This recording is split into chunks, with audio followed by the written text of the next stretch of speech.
Olá! Vamos mergulhar num tema fascinante hoje. O Brasil é, sem dúvida, um país de contrastes. É o berço de verdadeiros campeões mundiais, sabe?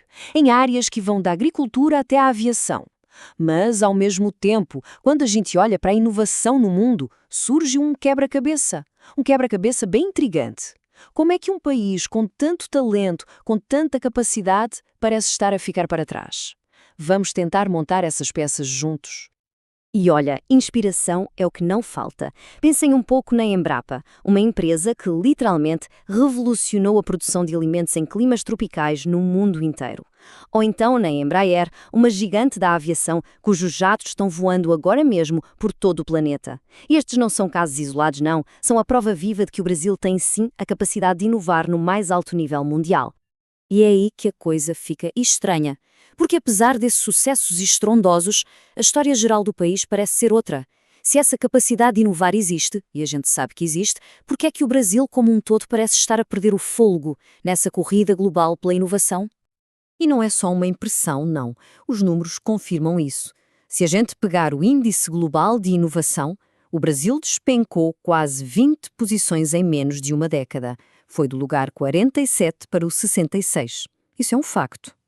A grande pergunta é, o que é que está a acontecer? Porquê? Bem, a resposta mais óbvia seria falta de dinheiro, certo? A gente sempre pensa nisso primeiro. Mas olha só que curioso. A primeira pista que a gente encontra nesta investigação mostra que a resposta não é assim tão simples. O problema parece ser outro, bem mais complexo. E aqui está a prova. Surpreendentemente, quando olhamos para o quanto o Brasil investe em pesquisa e desenvolvimento, o famoso PND, como uma fatia do seu PIB, o valor é muito parecido com de países como a Espanha e a Itália. Então, espera aí, se o problema não é quanto dinheiro se investe, o mistério fica ainda maior. Ok, então, se não é a quantidade, temos que olhar para a qualidade desse gasto. E para descobrir isso, a gente precisa de fazer o que os detetives fazem, seguir o dinheiro. O nosso próximo passo é investigar não quanto se gasta, mas quem é que está a gastar esse dinheiro. E aqui, pessoal, a gente encontra a primeira grande peça do nosso quebra-cabeça. Quem é que financia a maior parte da pesquisa no Brasil? O setor público, o governo. E esse é um padrão bem diferente, para não dizer o oposto, do que a gente vê nas economias mais inovadoras do mundo. Agora, olha só que contraste absurdo quando a gente compara com uma potência em inovação como a Coreia do Sul. Lá, a situação é completamente invertida. A esmagadora maioria do investimento vem do setor privado. As empresas são o grande motor da inovação. E essa é uma pista fundamental.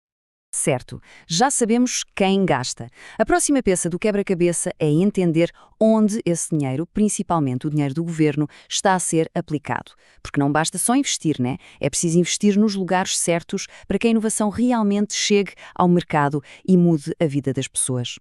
E aqui a diferença de estratégia é gritante. No Brasil, a maior parte dos recursos do governo vai para a pesquisa básica, aquela que acontece lá dentro das universidades públicas. Já na Coreia do Sul, o foco é o oposto. O dinheiro vai para financiar o desenvolvimento tecnológico e a inovação diretamente dentro das empresas. Ou seja, um dinheiro que já nasce mais perto do mercado, mais perto do produto final. E só para ter uma ideia do tamanho disso, em 2014, mais de 71% de todo o dinheiro dos Estados para P&D no Brasil foi direcionado para as universidades.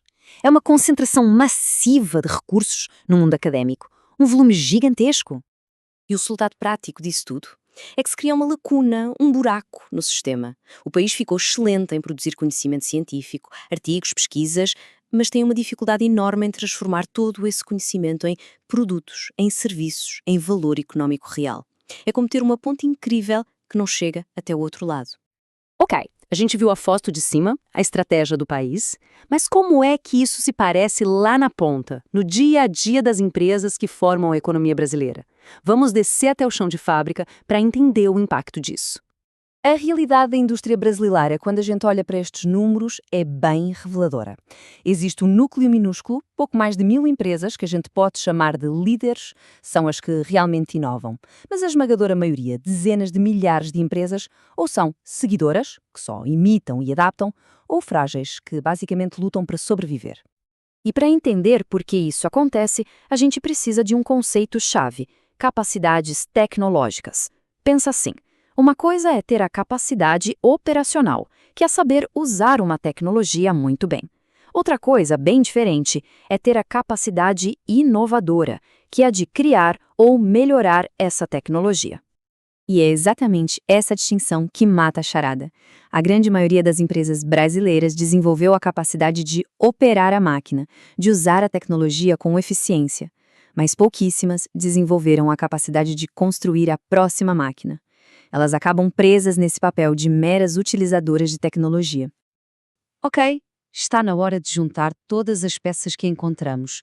Depois de seguir o dinheiro e de analisar o que acontece dentro das empresas, a gente finalmente consegue montar o nosso quebra-cabeça da inovação e chegar a uma conclusão. Então, o quebra-cabeça monta-se da seguinte forma. Primeiro passo, quem gasta? Basicamente, o setor público. Segundo passo, onde é que esse dinheiro é gasto? Na academia. E o resultado final, o passo 3, uma economia cuja base empresarial, na sua grande maioria, simplesmente não está equipada para inovar de verdade. O verdito final, portanto, é este. O grande desafio do Brasil não é a falta de dinheiro, nem a falta de gente talentosa.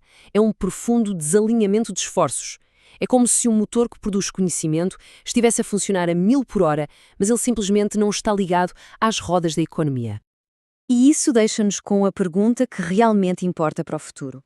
Será que o Brasil consegue fazer essa transição, mudar a sua estratégia de simplesmente financiar a ciência para de facto começar a construir um ecossistema onde as empresas se tornem as verdadeiras protagonistas da inovação? O potencial, como a gente viu no início, existe e é enorme. A grande questão é como desbloqueá-lo